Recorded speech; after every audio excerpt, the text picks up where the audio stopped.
in Nevada is not impressed with Joe Heck's performance in the government shutdown. Meantime, the position of organized labor in Nevada on a proposed new state business tax is not as firm as the position on the shutdown. Maybe the more local things are, the more complicated they get. Joining us now to talk about these issues and organized labor in Nevada's relationship to them, we are joined by AFL-CIO Chief of Nevada, Danny Thompson. Welcome back to the program, Mr. Thompson. I want to pick up where we left off in that last break, and that is I see that the AFL-CIO fired out a release this morning under the headline, Joe Heck shows his Tea Party roots, refuses to put Nevadans back to work. I mentioned a little bit, took issue with Joe Heck's comments in the newspaper this morning about, well, you've got 50% of the people that don't like me, what does it matter?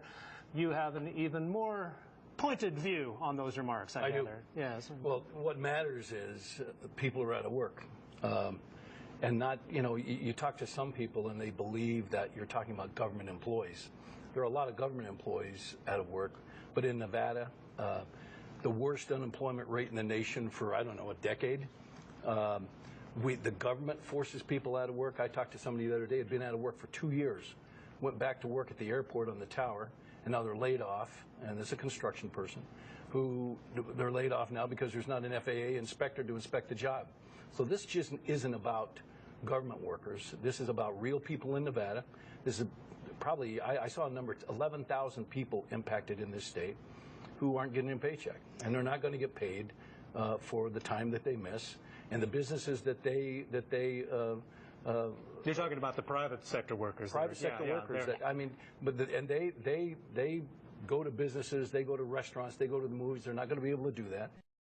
And our economy teeters on the edge all the time. Can I get some clarification? So when you said there's 11,000 people affected, were you referring to private labor? I don't know if that includes everyone. That's probably everyone, but the number we saw was like 11,000 people. But I think the common belief people believe is that you're talking about government workers, and yeah, you're talking about a lot of government workers, but you heard the governor talk about the people who cut the checks at the employment security, where people are, that's a mess to begin with, getting your unemployment benefits.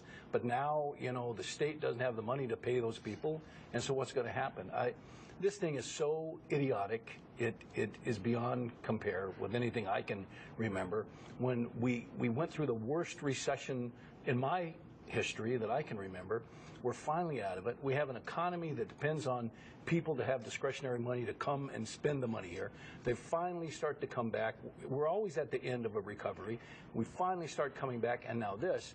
And so for now, for me and the people I represent, for Congressman Heck and Congressman Amodei to be a part of this is idiotic and makes no sense. I'm glad you said for now, because the House did vote unanimously the other day to give back pay to all the furloughed federal employees when this is over, and one presumes and hopes that it'll be over at least by the debt ceiling deadline, which is October 17th. We're not that far away from that date right now, so I'm not trying to downplay the suffering that people are going through. But will you walk any part of your statement back if a week from now everything gets fixed and all the furloughed people get their paychecks? No. And I'll tell you why. Some people are going to get their paycheck back, and the vast majority of them are not. In fact, I had discussions yesterday with some people who are at the test site, and there's a question whether or not they're working for who they work for. Because they're contractors. They're not government employees. You're not a government employee per se, but you work for the government, and so they're not going to get paid. And so this just makes absolutely no sense. And so now I saw something on Twitter that now they're rewriting the ransom note, and I mean, that's how bad this is. Look, I've been in the legislative business 32 years. I know how to play the game. I know how to play hardball. Hardball and playing the game, you have an end result that you can achieve.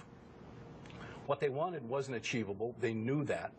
They've sat back and let the extremists in their party hijack this thing and turn it into something that it's not like nobody's being hurt.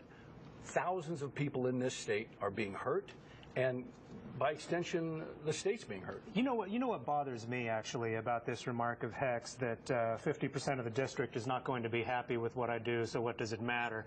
Is it is a political statement, effectively. It's, well, 50% of voters aren't going to like what I say, so what does it matter what position I take politically? It seems to be a politically motivated statement and almost a piece of punditry as opposed to a piece of policy analysis.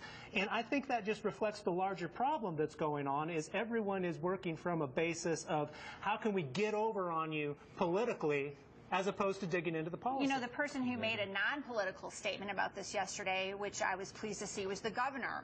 And he talked about this problem in human terms: mothers, children, people who are getting food assistance, the unemployed, National Guard, many of the people that you just mentioned. And so I think taking the right approach to this, certainly as a governor, and I would expect our congressional reps to do the same, to be aware of the fact that there are actual human beings living in their districts who are being affected by what's going on right now. So very interesting to me, the different type of rhetoric that we're seeing out of different parts of the Republican Party. As much as I would like to continue with this, we have to move on to some other things.